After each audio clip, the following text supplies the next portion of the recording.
Yuji Tom Brady's a rock at full power. Todo switches with said rock mid-throw, posed, one knee gracefully bent like a ballerina. Hey, what's up everybody? It's LeeLos, and today we're talking about why Todo versus Mahito is bonkers. Stay steady in pursuit of your dreams and goals. You're born to win, you're made for greatness, and I definitely believe in you guys. Keep up the great work each and every day. The episode starts off showing more detail on a flashback of Megumi sacrificing himself again, taking blame for Nobara ruining Gojo's expensive shirt. This golden wholesome joy is a brief calm before being plunged right back into the suffering of Yuji's worst day ever, where he sees his best friend missing half her skull like freaking Whitebeard. Yuji reached his limit a long time ago mentally due to the guilt of Sukuna pulling off a citywide genocide in Yuji's bod. That wouldn't have happened if Yuji was strong enough to defeat Chozo, or strong enough in general to fully control Sukuna, so the guilt is kinda justified. Followed up by seeing Nanami turn into meatballs, then immediately afterwards seeing his baby girl turn into Swiss cheese, it's safe to say Yuji was no longer in the mood for cooking. This man fully breaks down, accepts defeat. Mahito, like the unbridled savage he is, doesn't even give Yuji the decency to break down in peace. He takes this moment to crack Yuji in the jaw full force, whilst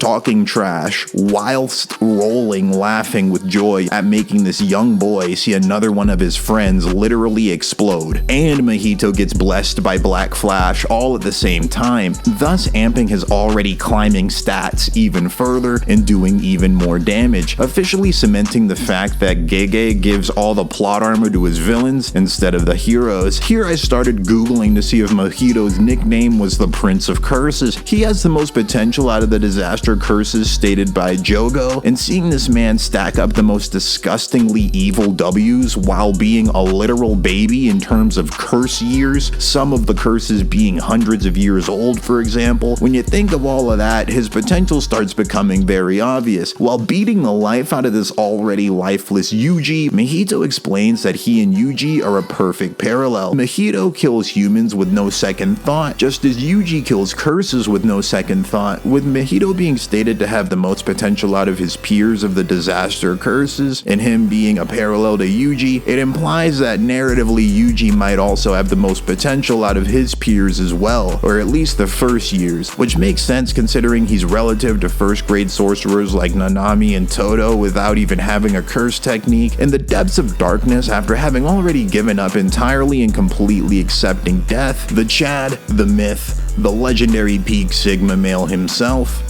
Todo, appears in a beam of light spitting haiku poetry. Todo mixes stone cold logic with pure testosterone to create a message that sparked Yuji once again with a renowned zest for life, but more importantly, a renowned zest for throwing hands. Todo commences scrapping. Ironically, Todo is spamming Boogie Woogie, whilst the entire fan base boogie woogies to this insane OST. JJK OSTs go so hard, they're honestly right now, they're like the only anime that matches OST up in a TikTok edit beat style mid-episode. They match beat drops up with the punches, kicks, and poses. JoJo's the only other anime I've seen do that, and both are freaking bonky-roo. Todo parries Mahito while giving Yuji time and space to regen that willpower meter, instinctively sensing his bro had reignited his inner Dogathy Jones. He swaps out with Yuji for Yuji to land a banger bar and a Black Flash,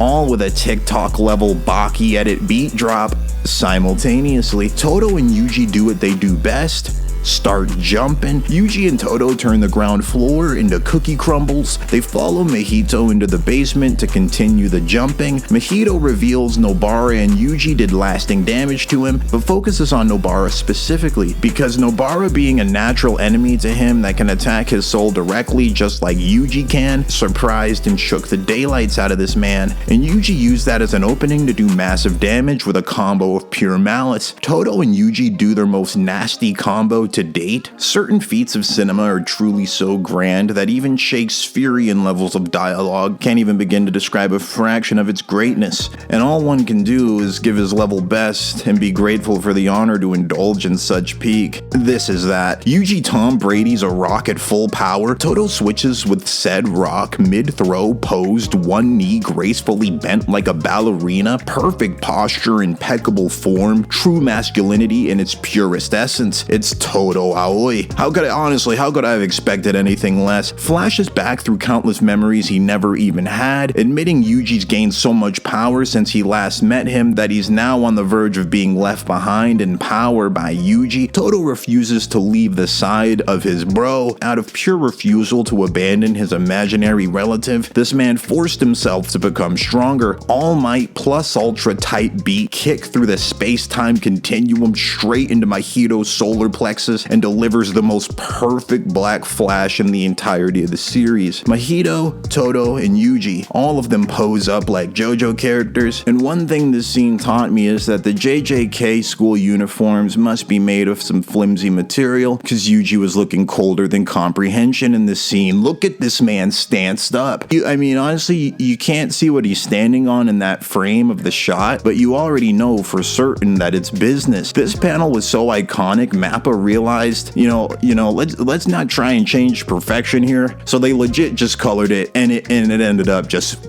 being truly perfect. Episode ends with Mahito saying an iconic line to Yuji that this is gonna be their last chance to curse each other. We're gonna have to find out what that means and a lot more in the next episodes.